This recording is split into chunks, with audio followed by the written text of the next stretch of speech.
दोस्तों, आज के इस वीडियो में हम ये देखेंगे कि आप स्वयं से अपनी कुंडली को किस तरह से देख सकते हैं। इसके लिए सबसे पहले चाहिए होगी आपको आपकी लग्न कुंडली। आप किसी भी ऑनलाइन सॉफ्टवेयर में यदि अपनी date of birth, time of birth और प्लेस ऑफ बर्थ को डालेंगे तो आपको आपकी लग्न कुंडली देखने को मिल जाएगी। देखिए, आपकी लग्न कुंडली कुछ इस तरह के चार्ट के फॉर्मेशन में दिखाई देगी। और देखिए, ये कहलाता है यहाँ पर कुंडली का पहला भाव। और यहाँ पर यदि ल यानी कि लग्न लिखा है या इंग्लिश में ASC यानी कि असेंडेंट लिखा है तो ये हो जाएगी आपकी लग्न कुंडली। इसी तरह से किसी भी कुंडली में 12 भाव कहलाते हैं। देखिए, जैसे हम यहाँ पर मान लें, ये कहलाता है आपका पहला भाव यानी कि लग्न। इसी तरह से एंटी क्लॉकवाइज बढ़ते हुए ये कहलाएगा दूसरा भाव। इसी तरह से तीसरा, चौथा, पांचवा, छठवां, सातवां, आठवां, नौवां, 10वां और 11वां और ये आखिरी वाला भाव कहलाता है यहाँ पर 12वां भाव। चाहे आपकी कुंडली में इन्हीं 12 भाव में कोई भी नंबर लिखा हुआ हो सकता है, लेकिन पहला भाव हमेशा यही वाला भाव कहलाएगा। यहाँ पर चाहे कोई भी नंबर लिखा हो या यहाँ पर कोई भी ग्रह बैठा हुआ हो। इसी तरह से किसी भी कुंडली में 12 राशियाँ मौजूद होती हैं। जैसा कि हम सब देखते हैं, इन्हीं भावों में कोई ना कोई नंबर्स लिखे होते हैं, वो डिनोट करते हैं यहाँ पर 12 राशियों को। देखिए, यहाँ पर हम देख सकते हैं प्रत्येक नंबर प्रत्येक राशि को डिनोट करता है। जैसे कि 1 नंबर मेष राशि को डिनोट करता है, 2 नंबर वृषभ राशि को डिनोट करता है। इसी तरह से 3 अंक यहाँ पर मिथुन राशि को और 4 अंक यहाँ पर कर्क राशि को डिनोट करता है। यहाँ पर हम चार्ट में देख सकते हैं 12 की 12 राशियों के यहाँ पर स्वामी लिखे हुए हैं। इसी तरह से यहाँ पर 9 ग्रह होते हैं। देखिए, यहाँ पर नवग्रह की यदि हम बात करें तो नवग्रह यहाँ पर 9 ना होके 7 होते हैं।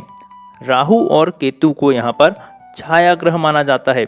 और हम यहाँ पर इस चार्ट में देख सकते हैं प्रत्येक राशि और उसके स्वामी ग्रह यहाँ पर अंकित किए हुए हैं।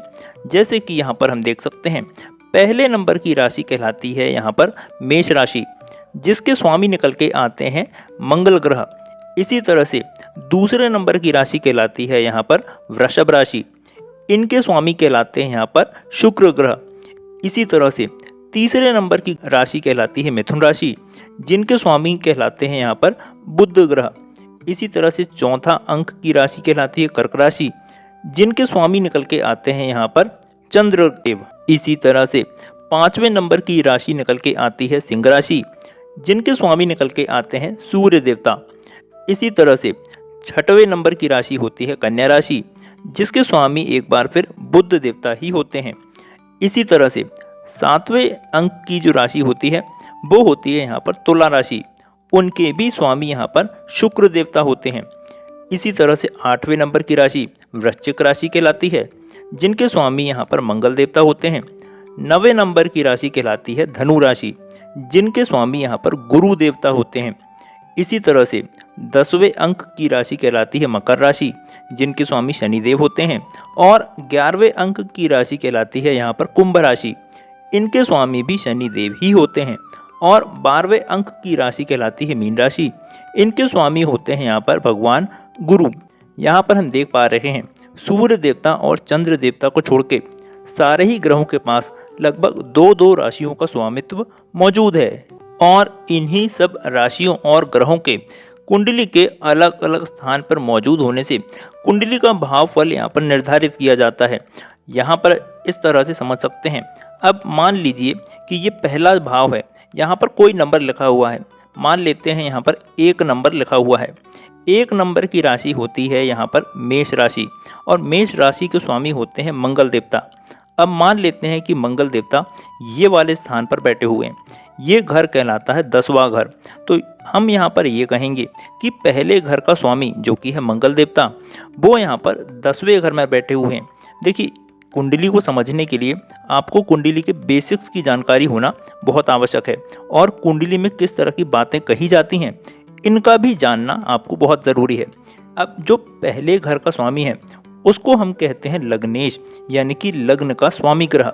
और इस कुंडली में हम देख पा रहे हैं कि लग्न का स्वामी यहाँ पर है मंगल देवता, जो कि मेष राशि के स्वामी हैं, जो कि 10वें भाव पर बैठे हुए हैं। अब इसी तरह से एक और एग्जाम्पल से समझते हैं। मान लीजिए कि यहाँ पर 4 अंक लिखा हुआ होता।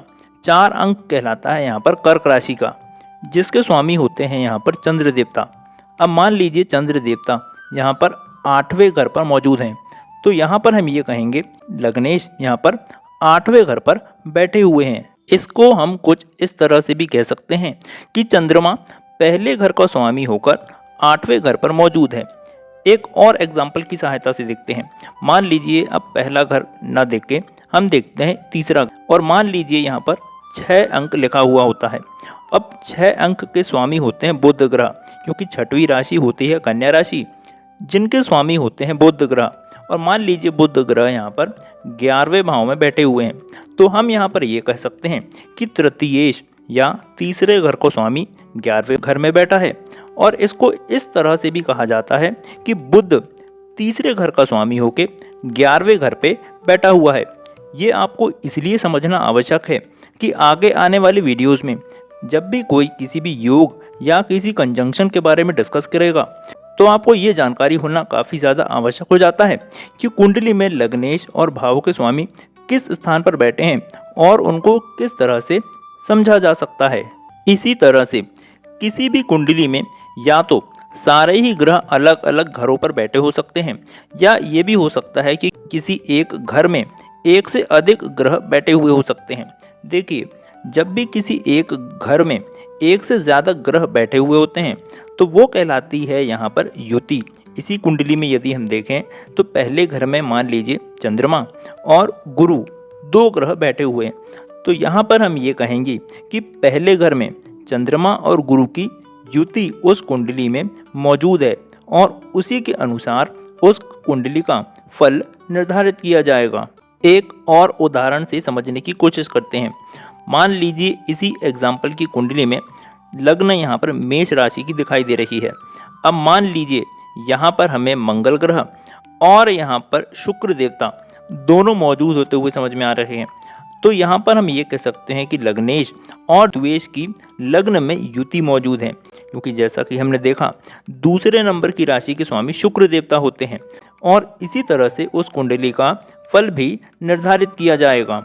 और इसी तरह से जब भी किसी भी घर में एक या एक से ज़्यादा ग्रह मौजूद होते हैं तो वो कहलाती है उन ग्रहों की युति, और उस युति के आधार पर ही किसी भी कुंडली का फल यहाँ पर निर्धारित किया जाता है।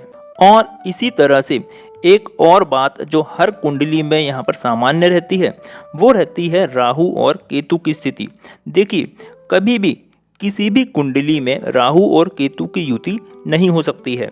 ये दोनों ग्रह हमेशा आमने सामने ही नजर आएंगे। मान लीजिए यदि इस कुंडली में राहु देवता पहले घर पर मौजूद हैं तो केतु देवता हमेशा उनके 7वें घर पर ही मौजूद रहेंगे, क्योंकि ये दोनों ग्रह हमेशा आमने सामने ही बैठे होते हैं। मान लीजिए किसी कुंडली में या इसी कुंडली में यदि हम देखें तो राहु देवता 5वें घर पर बैठे हुए होते, तो इसी कुंडली में केतु देवता हमेशा उसके सामने वाले यानी कि 11वें घर में ही मौजूद होते, क्योंकि राहु और केतु हमेशा आमने सामने ही बैठे होते हैं। और किसी भी कुंडली में राहु और केतु की जो डिग्री होती है, इसको भी हम आगे आने वाली वीडियोस में समझेंगे, यानी कि बल वो भी हमेशा एक समान ही पाया जाता है। तो चलिए दोस्तों, आज के इस वीडियो में हमने किसी भी कुंडली को देखने की प्रारंभिक जानकारी हासिल करी। आगे आने वाली वीडियोस में हम किसी भी कुंडली को किस तरह से देखें और उन कुंडली के योग के बारे में जानकारी हासिल करेंगे। अगर आपको ये वीडियोस पसंद आ रहे हों तो इस वीडियो को लाइक करें और इसी तरह के वीडियोस को आगे भी देखने के लिए इस चैनल को सब्सक्राइब अवश्य कर लें। तो चलिए दोस्तों, आज की वीडियो भी इतना ही। धन्यवाद।